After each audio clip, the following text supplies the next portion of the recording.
ইন্নাকা উলিতা মুবাররান মিন কুল্লি আইব কাআন্নাকা ক্বাদ খুলিকতা কামা তাশা।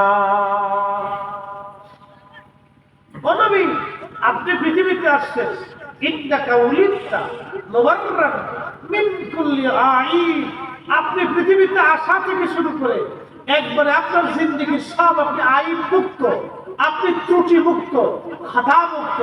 আপনার বেলাদত থেকে আপনি সব আইব থেকে, ত্রুটি থেকে, দোষ থেকে আপনি মুক্ত।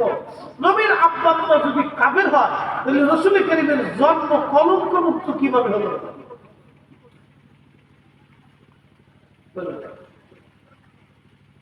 আমি বেশি দলিলে যাব না, শুধু আমার এই একটা উত্তর দিয়ে দিন। আমার আর উত্তর আমি আর বেশি চাইতাম না, একটা উত্তর। কিয়ামত পর্যন্ত টাইম দেবে, এই উত্তর তারা দিতে পারবে না।